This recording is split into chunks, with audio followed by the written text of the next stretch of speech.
خرافي. البهارات بتشهي، إذا قدرتوا تستخدموا نفس البهارات خرافية. رح أترك لكم كل إشي بالكابشن إن شاء الله. هاي اللقمة الصح. بتعرفوا اليوم اللي بتكونوا فيه موجع بالكم تطبخوا ولا معكم وقت، أو حتى لو معكم وقت مش حابين تطولوا في المطبخ وانتوا واقفين، بدكم إشي سريع وزاكي بنفس الوقت، جبت لكم اليوم الأكل اللي أنا بستخدمها لما أكون موجع بالي أطبخ بالمرة. عن جد عن جد لما أكون مستعجلة ما إلي غيرها. في عندي الدجاج قطعته قطع صغيرة، وبطاطا شرائح، وبصل وتومة. تمام، هدول بدي أعملهم صينية.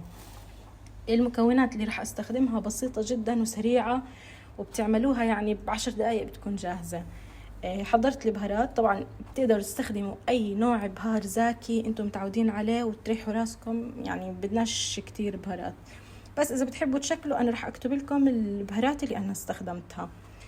راح اضيف البهارات على عصير حبة ليمون، وعندي هون تقريبا نص. راح انزل على الليمون والتومة كمية من زيت الزيتون، يعني تقريبا ربع كوب هيك منيح. وبدي اضيف البهارات المشكلة اللي انا حضرتها. انا مستخدمة بهار الخضار، زعتر، زنجبيل، بابريكا مدخنة وبابريكا حلوة، كزبرة وتومة وبصل بودرة وقرفة. طبعا شوي شوي من كل اشي. وزي ما حكيت لكم استخدموا اي نوع بهار مشكل اذا ما بدكم يعني تستخدموا كتير. انا راح انزلهم بعدين. بدي اضيف كمان ملح وفلفل واخلطهم. الملح بس انا بحب اضيفه هيك مباشرة عليهم عشان تطلع كميته مزبوطة، لانه بالرش هيك بيطلع يعني اضبط.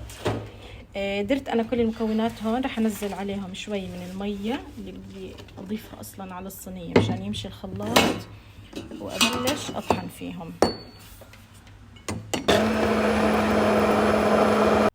هيك صارت عندي جاهزة وملحت الاكل. انا هلا رح انزله واقلبهم كتير منيح. بعد هيك انزل عليهم كاسة المي السخنة. شوفوا هيك بعد ما قلبتهم.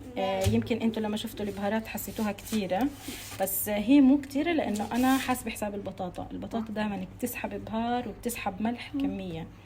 فبعد ما قلبتهم شايفين كيف اخذ كل اشي حقه.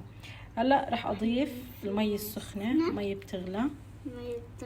نحاول ما نخرب البهارات اللي وزعناها هيك، يعني بطريقة انه بهذا الشكل. هلا راح اغطيها بورقة زبدة وورق قصدير او بغطاية الصينية نفسها. انا عندي غطاية للصينية راح اغطيها. اضفت ورقة الزبدة غطيتها، وهلا غطيتها الصينية. راح ادخلها الفرن حتى تنشوي. بالنسبة للشوي، أول ما أدخل الصينية الفرن كتير حامي على أعلى حرارة، بخليه 10 دقايق تقريبا.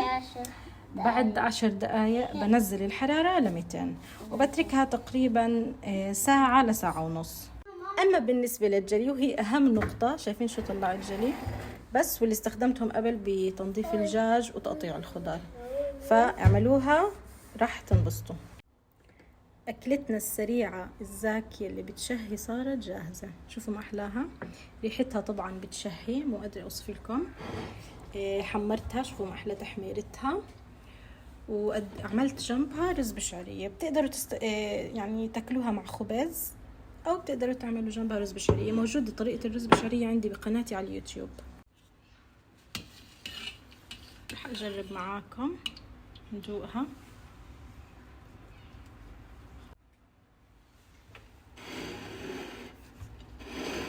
في أحلى من هذا المنظر؟ في أذكى من هيك أكلة؟